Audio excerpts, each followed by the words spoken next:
tenemos a través de la línea telefónica y le damos la bienvenida al programa. Buenas tardes, licenciada Cecilia González. Doctora. Muy buenas tardes, un saludo muy cordial a todos los oyentes de Radio Atlántica.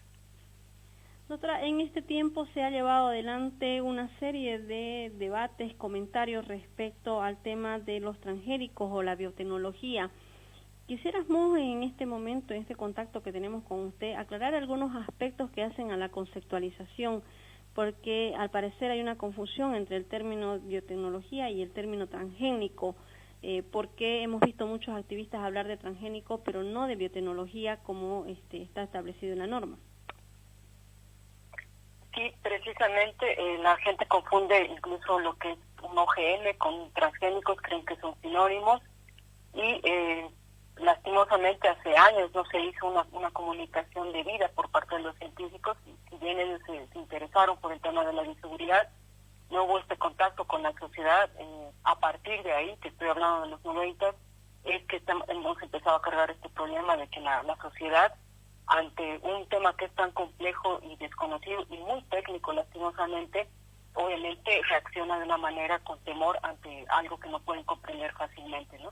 Sin embargo, hay que aclarar que la transgénesis como tal es una de las herramientas dentro de la ingeniería genética ampliamente utilizada dentro de lo que es la biotecnología en general. Se la viene utilizando desde finales de la década de los 70, cuando obtenemos la insulina a partir de bacterias y ya no de animales.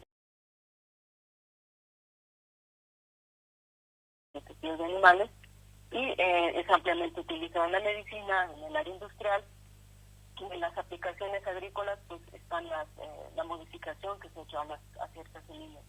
La transgénesis, valga la aclaración, es una de las técnicas que se prestaba a genes de otras especies, principalmente, y se ha usado, se ha tendido a usar especies que son vegetales, porque alguna vez, sí, no lo vamos a negar, se tuvo la descabellada idea de, por ejemplo, poner genes de peces a una papa para que resistiera la helada, pero el resultado definitivamente no fue válido.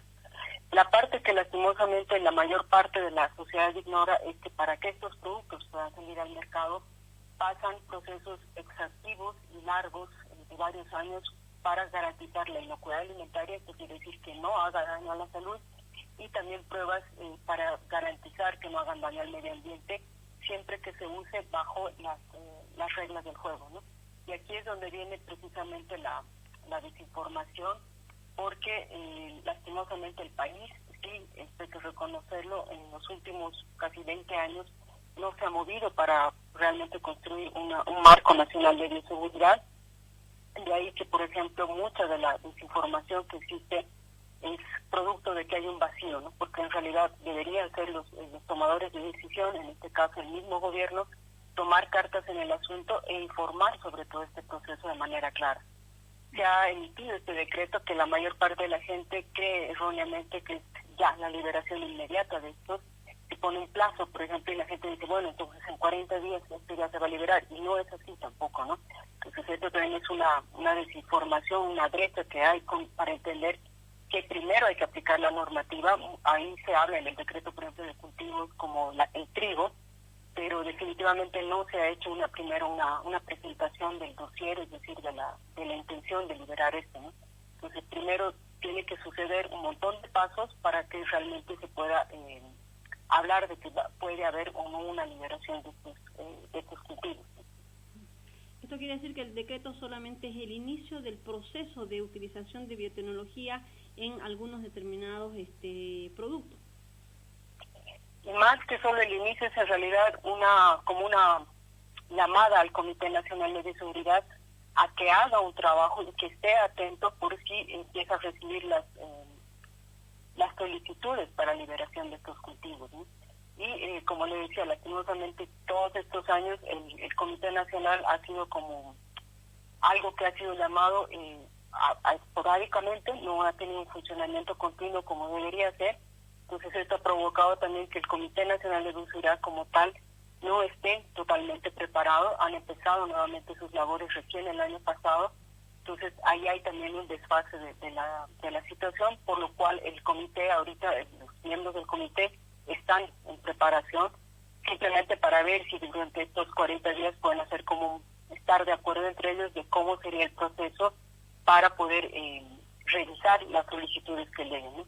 Y una vez que lleguen las solicitudes, tampoco implica que es una aprobación inmediata, ¿no? Que es un proceso también que toma un tiempo que varía dependiendo de la solicitud, y cada una en realidad tiene que ser consultada con expertos en la materia, ¿no? Si llega una solicitud de trigo, pues yo no puedo estar preguntándole a alguien de soya, ¿no? Entonces, el mismo comité tiene que valerse de científicos bolivianos para poder trabajar esta revisión de la información que vaya a ser entregada, ¿no? Claro, le consulto esto porque, por ejemplo, el otro día veíamos un pronunciamiento que nos hacían llegar varias instituciones, organizaciones de la sociedad civil a los medios de comunicación en rechazo al decreto que autorizan cultivos transgénicos en Bolivia, decían. Y a mí me llamaba poderosamente la atención el hecho de que utilicen estos cultivos transgénicos, cuando en realidad, usted mismo lo decía, la transgénesis es solamente uno de los instrumentos que se utilizan en la biotecnología. Así es, y como le decía, lastimosamente muchas de estas proclamas y manifestaciones sociales que han habido carecen de esta información, de entender que para que salga al mercado realmente es uno de los procesos más difíciles, y quizás la razón por la cual personas que hemos entendido este proceso los consumimos con total tranquilidad, porque entendemos que para que salga realmente al mercado tiene que pasar pruebas que ninguno de nuestros alimentos convencionales pasan, y que de hecho garantizan que no vayan a ser menores en calidad nutritiva, ni tampoco vayan a expresar mayor tipo de alergenos, por ejemplo, ¿no? Entonces, incluso en el mismo proceso de la revisión de todo lo que es bioseguridad ya acá en Bolivia, todas estas organizaciones están totalmente invitadas a presentar su respaldo científico con el cual justifiquen el por qué no creen que se debería liberar tal o cual evento. Pero tiene que ser con respaldo científico. No estamos hablando acá de un tema de simplemente basarnos en opiniones personales, en emocionalismos, en sentimientos. Todo esto son procesos que tienen respaldo científico, y lo mismo sucede, por ejemplo, cuando salen al mercado, tienen serios estudios, largos estudios, para tanto como digo, garantizar que sean inocuos, que no causen enfermedades, y para el hecho de que también no dañen el medio ambiente, es decir, que no afecten otros insectos o otros animales, ¿no? Y además que cuando el Comité Nacional de Bioseguridad emite su informe final, ellos dan una serie de recomendaciones. Entonces, las recomendaciones que se den, por ejemplo, para una soya no van a ser exactamente las mismas que se dan para un maíz. Entonces, son reglas del juego que también la empresa que está presentando el evento tiene que responsabilizarse, y también el productor que que solicita esta biotecnología tiene que tener claro que es con reglas del juego, y no es simplemente, como lastimosamente está sucediendo, meterlo de manera ilegal y hacer el manejo que a mí me parezca, pero donde realmente puedo estar yo incluso rompiendo la tecnología que estoy usando, ¿no? Doctora, en sí, ¿qué es lo que se hace a la semilla o al producto, en este caso en biotecnología? Porque muchos dicen de que esto es un riesgo para el tema de la salud, la salud humana, el medio ambiente e inclusive para la biodiversidad. Bueno, el primer temor es que siempre las personas muchas veces no saben que es un transgénico, así que pueden oponerse realmente, pero lastimosamente no entienden qué es lo que sucede en un transgénico. Y el primer temor es que creen que esto es algo antinatural, ¿no? Algo que va contra la naturaleza, que se está irrumpiendo aquí un proceso que consideramos natural. Y sin embargo, ignoramos, como le digo, lastimosamente mucha información que en los últimos años cada vez tenemos mayor conocimiento a nivel genético, que es decir, la información que nos codifica para todo lo que expresamos, sea nuestro tamaño, el largo de nuestro cabello, todo aquello, y lo mismo en plantas y animales. Y esta información genética, pues ahora se puede conocer de manera más precisa. Resulta que el año pasado, por ejemplo, salió un estudio y donde nos estamos enterando que ellos estiman que 1 de cada 20 plantas con flores, en general, es transgénica natural. Es decir, que este es un proceso que quizás hasta hace unos 15 años se pensaba que solo era un capricho de los seres humanos. En realidad sucede en la naturaleza de manera mucho más frecuente de lo que nosotros nos podemos imaginar, ¿no? Es decir, que la misma naturaleza se está prestando genes de otras especies y están siendo estas introducidas en especies que no imaginaríamos, ¿no? El té, es el caso de cualquier planta de té, es un transgénico natural, ¿no? Los plátanos, que nos los comemos bastante seguido, son también transgénicos naturales. Ahora alguien me podrá decir, sí, pero no han sido hechos en un laboratorio, etcétera. Pero ahí nuevamente se demuestra que la misma naturaleza ya emplea esta tecnología y que lo que está haciendo en realidad el ser humano es hacer un mejoramiento preciso. Porque lo que sucede es que la mayor parte de cosas que nos comemos en sí ya ha sido modificada, pero ha sido modificada de una manera artesanal, casi intuitiva, y en 1800 ya se empiezan a utilizar las leyes de herencia genética, y en más o menos como en 1930 empiezan a utilizarse otro tipo de herramientas, y todas estas, los alimentos que nos comíamos, que han sido producidos de esta manera, no cuentan con un proceso de bioseguridad. Entonces es la diferencia abismal, yo diría, con los alimentos que son producidos por ingeniería genética, porque tiene una modificación muy precisa, incluso se sabe cuáles genes son afectados, que no pasa de 4 genes que son afectados.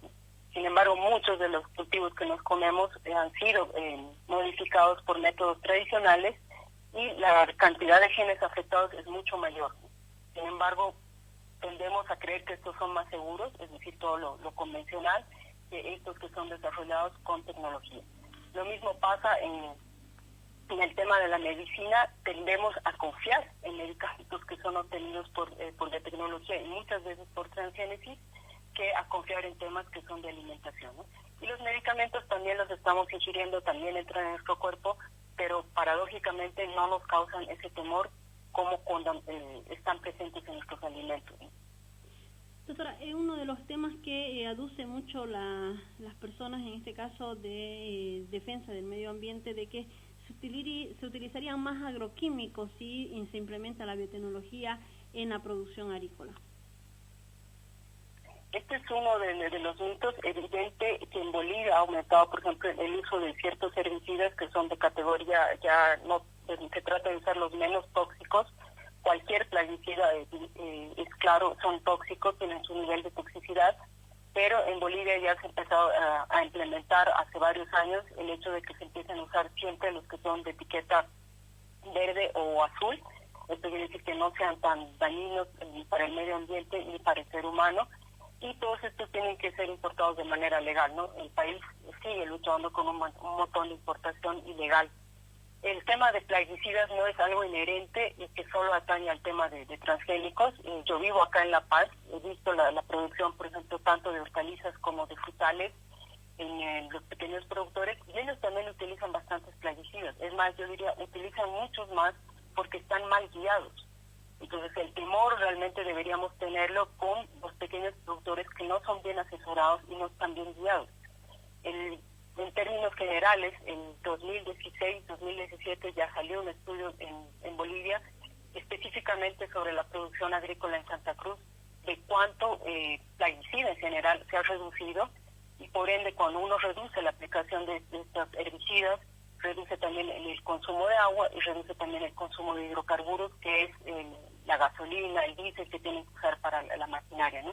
Entonces mucho de este alarmismo sucede precisamente porque no se conoce, no hay una realidad tangible de lo que es la producción de alimentos, y tenemos un sueño romántico de que queremos que todos nuestros campesinos, nuestras familias productivas, se sigan rompiendo la espalda para producir sus alimentos, y con esa sensación nos quedamos con que son seguros, pero no tenemos idea de la calidad, de la baja calidad de vida que tienen estas familias, ¿no?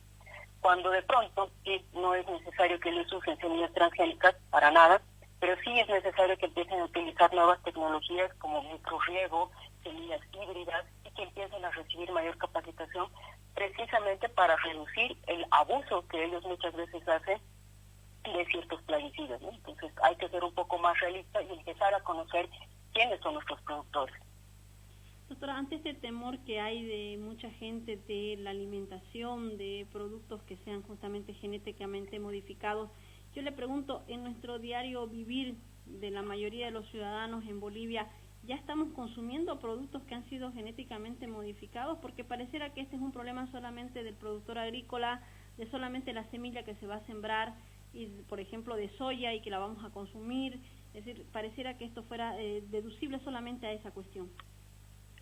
De hecho, que los venimos consumiendo hace 20 años, porque todos los derivados que son de soya, de maíz, en la mayor parte del mundo se utilizan semillas genéticamente modificadas, es por ejemplo, el bulo que te dicen que en Europa no existen estos, eso es mentira, existen y los consumen. Y también están aquí, precisamente en Bolivia, nosotros somos altos consumidores de pollo, sabrán que consumimos pollo a nivel de Brasil o de Perú, eso quiere decir que es demasiado pollo que consumimos en la población. Y estos pollos pues no salen del aire, no se alimentan de aire, se alimentan precisamente de alimento balanceado que sale o que viene en realidad de la producción de soya y maíz que hay en Santa Cruz, ¿no? De hecho que los últimos años, el año pasado no ha sido tan terrible, pero entre el 2016 y el 2018 hemos importado más de 27.000 toneladas de maíz amarillo, que es el usado precisamente para la alimentación de animales de consumo. Y este maíz era transgénico, ha pasado nuestras fronteras sin ningún problema, ha entrado al país. Y lo peor es que hemos beneficiado incluso al productor argentino cuando nuestros productores pudieron haber producido un maíz legalmente aceptado y que fuera transgénico, ¿no? Entonces las próximas veces no se escandalicen, lo que no los va a matar en realidad el comer transgénicos, lo que los va a matar es una mala alimentación, que eso sí tenemos realmente un problema en el país, es una dieta desbalanceada, primordialmente enfocada en carbohidratos, en comida con fritura y con mucha carne. Entonces hay realmente una carencia de aplicar y de empezar a consumir vegetales y frutas y empezar a tener hábitos alimenticios más sanos, ¿no? La gente acá, por ejemplo, cuando abrieron el Pollos Copacabana, han salido desesperadas todas las órdenes porque la gente extrañaba su pollito frito, ¿no? Cuando lo ideal sería que comamos una porción de carne, pero con una buena cantidad de verduras. Y eso lastimosamente en la mayoría de nuestros hogares no sucede.